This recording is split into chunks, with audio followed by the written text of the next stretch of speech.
नमस्ते, मेरो नाम नरेन्द्र बोगटी, घर जुम्ला सिजा। अनि के के छ त तपाईहरु हालखबर बस्नुहुन्छ? हामी यता बेंगलोरतिर छौं, बसिरहेका छौं, कामसम भइरहेछ।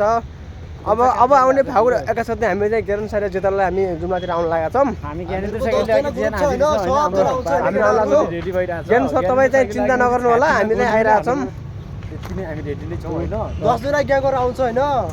ज्ञानेन्द्र साइकल लागि हामी लड्नको लागि जिपनी गर्नुको लागि तयारी छ। ज्ञानेन्द्र साइकल लागि हामीले गोली खानुको लागि रेडी भइरहेछ।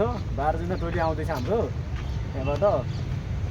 फागुनको हामी त्यो 14 15 गते यहाँबाट हिँड्छौँ। हामी 21 गते बोट हालेर ज्ञानेन्द्र साइकल हामी जसरी पनि हामी ज्ञानेन्द्र साइकल जिताउने भनेको ज्ञानेन्द्र साइकल पछिमा हामी लडिरहेको छौँ अहिलेसम्म।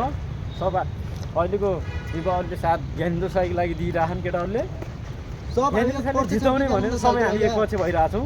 ज्ञानेन्द्र साइकल किन कुरामा हामी कमी गर्ने छैन। हामी ज्ञानेन्द्र साइकल जिताएर छान्नेछौँ। अहिलेसम्म ज्ञानेन्द्र साइकलले जुम्लामा केही विकास गरेको नि छ, के गर्ने पनि छ। त्यसलाई जिताएर हामीले ज्ञानेन्द्र साइकल अहिलेसम्म के गरेको छ।